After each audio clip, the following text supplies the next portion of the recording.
It's part of related rates. Here we go again. I'm going to take this and take the derivative of it with respect to t. Now with related rates, it usually always is a derivative with respect to t. Sometimes there's rare occasions when it's something different, but this is the normal thing with respect to t. Now I see an x and a y in here, which means those two variables are going to be treated like they're functions of t. And now if they're functions of t, that means we're going to have to kind of like we do the derivative implicitly. So because here's the crazy part. With related rates, what related rates is saying, sometimes it says both of these are changing, or it just says one of those are changing. So these variables in this scenario are changing. And they're changing, and to know what they are, what their value is you would plug in a t, and then you would get a number.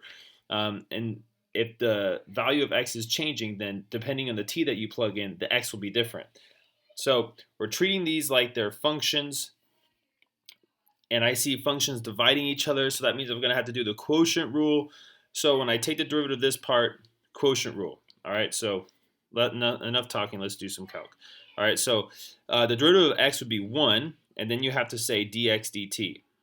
Remember, that's what you do when you implicitly derive. And then minus, and then we're going to have the denominator in the bottom. Now we go, oh wait, I almost forgot. I have to multiply it by the denominator. So y there, and then minus.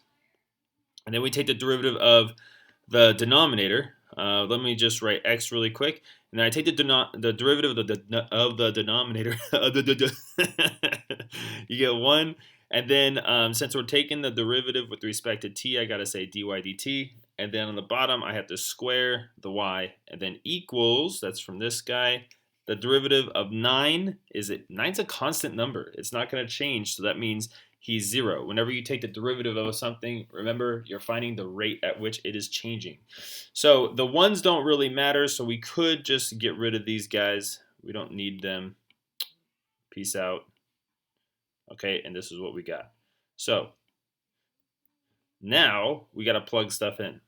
So to plug stuff in, I see we have a variable right here. That's a rate. We have a variable right here. That's not a rate. That's an amount. Here's an amount. Here's a rate, and here's an amount. Okay, do we have numbers for all of these? It says we're looking for. Oof, what an ugly box there. We're looking for dx dt. That's going to be our answer. So this is the guy that we don't know. That's the one that we're trying to find. So do we have a y? Do we have an x? Do we have a dy dt? Well, here is a dy dt. So I'm going to plug that in. -2 over 3. And then we do have an x, so I can put a 3 right here. Oh, shoot, we don't have a y. So how would we find the y? Simple. Use this guy. Okay, so we're going to use that guy to find the y. And this is what we would do. We'll plug in the x, which would be 3 over y equals 9. So I plugged in the x right here. I plugged in 3 so we can find the y. So let's multiply both sides by y. So we get 3 equals 9y. And then we get y equals 1/3, because 3 divided by 9 would be 1/3. So now we do have the y's. So I'm going to plug in 1/3 right there and 1/3 right there. And now, because everything looks so dirty, I'm going to clean it up. Let's plug everything in. We have dx dt, which is what we're looking for. We have the y value of 1/3. And then we have a 3. And then we have a -2 over 3 divided by, we have 1/3 on the bottom, and that dude has to be squared.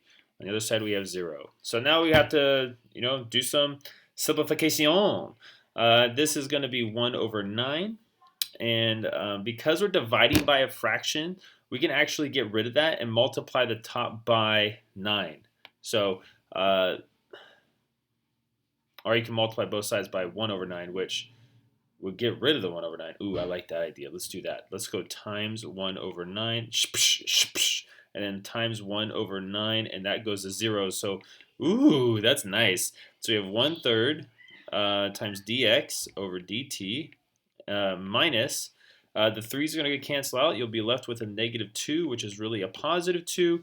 So we'd have to subtract 2 from both sides. We have a -2 over there, then 1/3 times dx dt. And if you wanted to get dx dt alone, you would have to multiply both sides by 3. then you would get dx dt equals -6. And you're done. That's your answer, -6.